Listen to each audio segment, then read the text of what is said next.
tudo bem com você? Eu espero que sim. Meu nome é Jaqueline e vamos para mais uma aula de ensino religioso do 4º ano. E hoje eu preparei para vocês um trabalho a respeito dos símbolos religiosos e culturais. Você conhece alguma tradição religiosa? Conhece algum símbolo religioso dessa tradição? Ou também conhece algum símbolo que seja cultural? Vamos aprofundar hoje os nossos conhecimentos. E hoje eu trouxe para você uma brincadeira. Quem me ensinou foi Gabriel, um aluno meu. E a brincadeira é o detetive dos símbolos. Gabriel me emprestou uma lupa. E ele sempre brincava procurando os símbolos e os seus significados. Quando ele encontrava algum símbolo, logo ele queria saber o que significava, o que era, para que era usado. E assim ele me ensinou essa brincadeira e eu acho que vocês vão gostar. Bom, um dia Gabriel me perguntou como ele poderia organizar os símbolos, porque ele tinha uma caixa de símbolos e ele queria saber como que ele ia fazer para ensinar, na hora das brincadeiras dele, tipos diferentes de símbolos para os amigos. Então, eu disse para ele assim, olha, vamos organizar os símbolos em 3 categorias. A gente pode organizar alguns símbolos visuais, outros auditivos e outros ainda olfativos. A flor, por exemplo, ela pode ser um símbolo visual, mas ela pode ser um símbolo olfativo também. Você sente o perfume e recorda de alguma coisa importante que você já viu, que você já viveu. Então, Gabriel logo gostou dessa ideia e ele começou a sua pesquisa. Primeiro ele queria saber o que significa a palavra símbolos. Então ele foi me perguntar. Bom, eu expliquei para ele que a palavra símbolo, ela significa a combinação de 2 metades. E também, na religião, um símbolo ele é a parte visível de algo invisível. Gabriel ficou muito curioso. Quais seriam esses símbolos visíveis que lembram coisas invisíveis? E quais seriam essas combinações que eu disse para ele? Foi por isso que ele pesquisou mais e mais com sua lupa. E aí nós vamos ver agora o que ele descobriu. E eu vou trazer para vocês também. Primeiro ele descobriu que na natureza existem símbolos que são elementos primordiais. Por exemplo, a água. A água, em diversas religiões, ela é contada essa história como o mito da criação. Então, por exemplo, as religiões, como elas falam a origem do mundo, de onde veio o mundo, a água sempre está ali presente. A água representa purificação, representa fecundidade da vida. Então, é um símbolo extremamente importante, tanto é que ao nascer, então nós já vivemos ali no ventre materno com a água, isso já representa, já simboliza a vida. Outro elemento primordial, a terra. A terra é onde pessoas, por exemplo, a religião Iorubá, essas pessoas, elas têm a terra como algo sagrado para elas. E a terra, o local onde as pessoas enterram seus mortos. A terra também é a fecundidade. Em muitas religiões ela é conhecida como a Mãe Terra ou a Deusa Terra, a deusa da fecundidade. Então, é um símbolo muito importante. Outro elemento importante que simboliza também o sagrado, vamos dizer, então, para diversas religiões, é o fogo.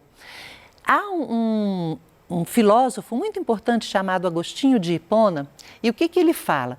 Ele fala que é para a gente observar a tocha, por exemplo, a chama, numa tocha. Então, você acende aquela chama, você coloca ela para o alto, ela aponta para cima. Mas se você colocá-la no chão, ainda assim a chama aponta para cima. Isso significa o quê? progrida sempre, procure sempre melhorar, sempre às alturas, sempre algo que te traga valores. Isso é muito importante, né? Então o fogo, ele representando essa chama, esse amor. O ar, as ondas do ar, a gente não vê, mas elas têm muita energia. Elas ligam a matéria ao espírito. Vejam bem como isso é importante. O ar, ele é tido como um elemento masculino, enquanto a terra, um elemento feminino. Bom, Gabriel já estava assim se encantando mais e mais por esse estudo dos símbolos. Mas ele era muito curioso e ele me perguntou assim: professora, para que servem os símbolos? E aí, gente, eu me lembrei de uma história muito fantástica. É um clássico da literatura chamado O Pequeno Príncipe. E nessa história há muitos símbolos que lembram outras coisas. Por exemplo, o pôr do sol, que lembra a tristeza da despedida de alguém. Há uma flor que lembra o perfume. Há uma pessoa egoísta que faz a gente lembrar que a gente precisa dividir. E então, Gabriel descobriu uma cena maravilhosa nesse filme, que contava exatamente para que servem os símbolos. É uma cena na qual a raposa fica muito amiga do Pequeno Príncipe. E então, mas o Pequeno Príncipe precisa ir embora daquele planeta. E então a raposa fala: você me cativou. Cativar é amar, cuidar. E aí ela fala: eu nunca mais vou me esquecer de você, porque mesmo se você não estiver aqui, eu vou olhar para o campo de trigo e vou me lembrar de você. Eu sou uma raposa, eu não ligo para trigo, mas quando eu olhar para esse trigal, eu vou ver a sua imagem ali. Então, olha que lindo. Para que serve um símbolo? Para a gente ver uma imagem que mora dentro das coisas. Isso é muito bonito, né? Então, isso aí é um símbolo. E os símbolos religiosos, como a gente já falou antes, são símbolos que representam a parte visível de algo invisível. E aí, Gabriel, então, teve uma ideia. Ele resolveu colocar na caixa de símbolos dele alguns símbolos religiosos também. E ele ia pesquisar a respeito desses símbolos. Então, vamos lá para a gente ver. O primeiro símbolo que Gabriel pesquisou foi exatamente o sino. Então, quando eu faço esse barulho, o que você lembra? Em diversas religiões, o sino com esse som, ele é extremamente importante. Então, por exemplo, no cristianismo, no momento da missa, e alguém faz toca esse sininho, as pessoas já param e elas sabem que aquele é um momento muito importante da missa, um momento da oração, um momento sagrado. No budismo, também há o sino e esse som.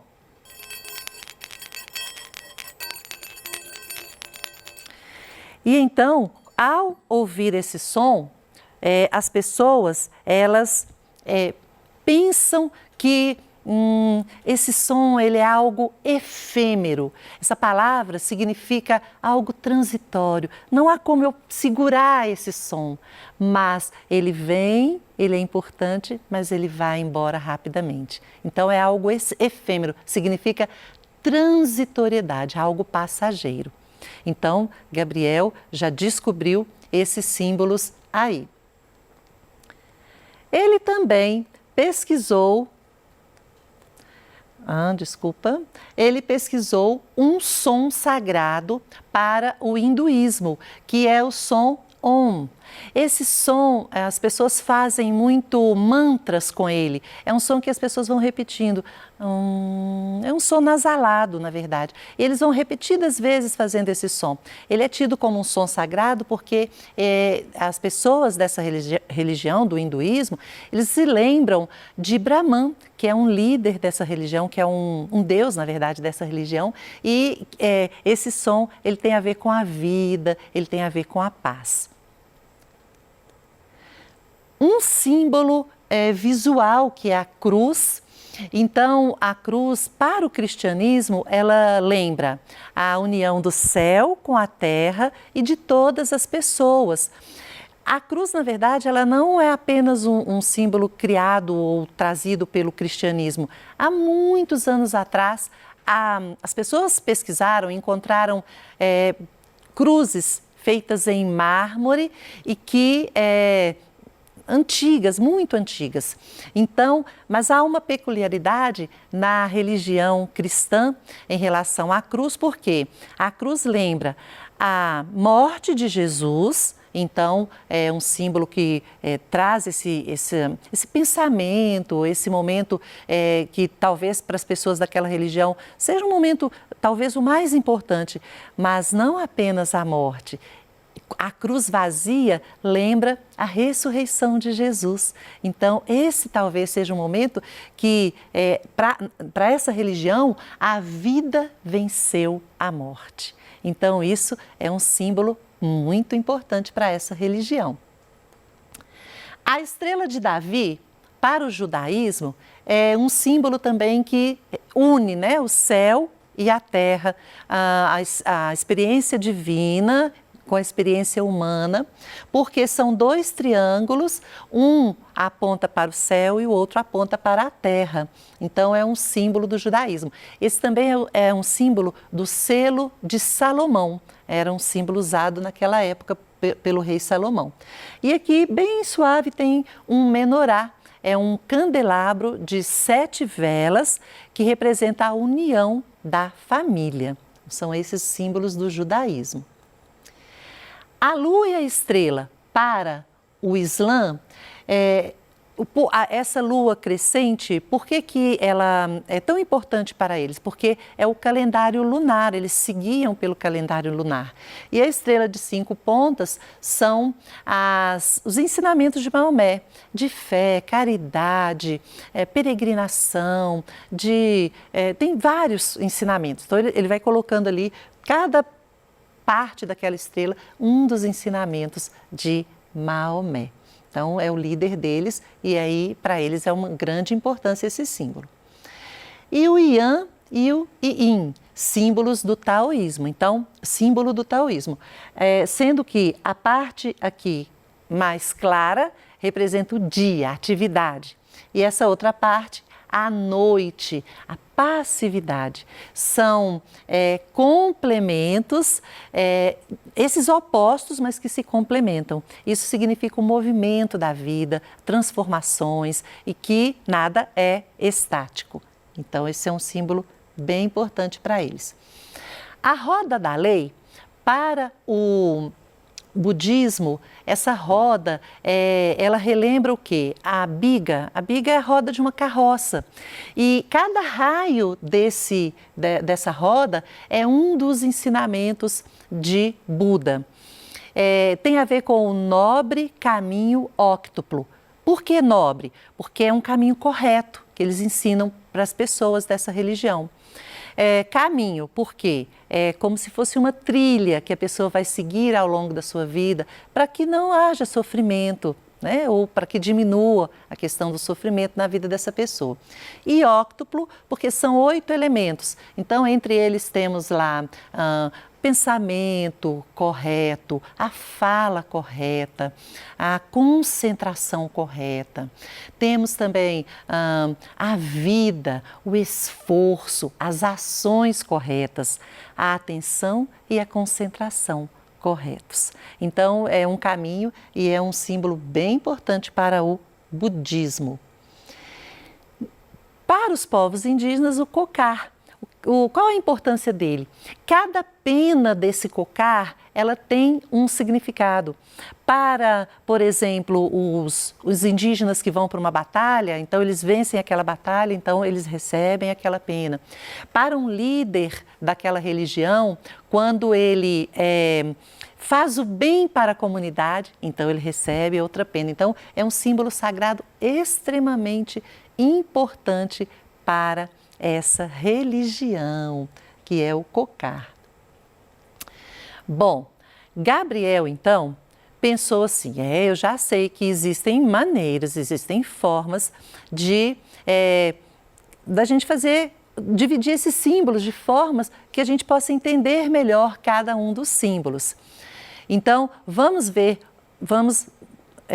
tentar aqui relembrar com Gabriel o que ele descobriu, alguns dos símbolos que ele foi descobrindo em termos de religião, hein? Olha lá, ele foi descobrindo que existem símbolos sonoros, ele descobriu que esses símbolos auditivos, para aquela pessoa, faz uma diferença, porque ela relembra coisas ali da sua religião e que são sentimentos importantes. Ele foi descobrindo que existem símbolos visuais e ele foi descobrindo que existem símbolos olfativos também. E aí ele pensou assim, eu quero completar a minha coleção, eu quero pesquisar algo que seja um símbolo aqui do Brasil. Que as pessoas todas, ao verem esse símbolo, eles identifiquem esse símbolo, então, do nosso país. É claro, gente, qual o símbolo que ele pesquisou? A bandeira do Brasil. O verde das matas, o amarelo das riquezas, o azul dos rios e o branco da paz. Gabriel sabia e sabe que nós precisamos cuidar do nosso país. Um símbolo importante, mas se a gente não cuidar do país, né, esse símbolo, então, ele vai ficar faltando tantas pessoas unidas aí para ajudar em nosso país. E tinha mais. Ainda não estava bom esse trabalho para o Gabriel. Ele queria saber se existia um símbolo que fosse mundialmente conhecido. E aí, qual símbolo que ele descobriu, gente? O coração. O coração, ele é um símbolo que representa as emoções e o centro das emoções humanas e o amor. Em todos os lugares por onde ele pesquisou, ele descobriu que o coração representava o amor. Bom, então nós vamos deixar a caixinha dos símbolos aqui. Gabriel vai colocar mais símbolos aqui dentro. Ah, gente, e o que ele fez, hein? Que é uma coisa bem legal que a gente pode fazer também. Ele foi fazendo as cartas. Então, ele imprimiu os símbolos, escreveu os significados e ele vai fazer a coleção de cartas desses símbolos. Cada símbolo novo que ele descobre, ele vai colocando aqui. E outra coisa, ele pode brincar com os amigos como? Quando ele pergunta, por exemplo, você sabe o significado do símbolo da bandeira do nosso país? Aí a pessoa tem que descobrir. Você sabe o que significa o coração? Aí a pessoa precisa descobrir. Então ele vai inventando maneiras de brincar. Eu acho que essa brincadeira vai ensinar muito para o Gabriel. Vamos ver o quê? Símbolos possuem poder além das palavras. Carregam significados que falam à alma, a mente e as emoções. Eles trazem conhecimentos de culturas, costumes e religiões. O símbolo diz muito de quem somos e como somos, e fala de nossas histórias, sonhos, medos, desejos, frustrações e conquistas. Uma vela, por exemplo, pode indicar falta de energia elétrica, mas também um jantar romântico, uma oração, uma iluminação espiritual, o aniversário, a morte, muitos significados para um mesmo símbolo. E agora fica o desafio para você. Você agora será o detetive dos símbolos. Observe os símbolos ao seu redor, tente descobrir o significado, construa sua caixa de símbolos. E ali você pode trazer símbolos de sua tradição religiosa, símbolos culturais e brincar de detetive dos símbolos com seus pais ou responsáveis. Por hoje eu fico por aqui. Muito obrigada!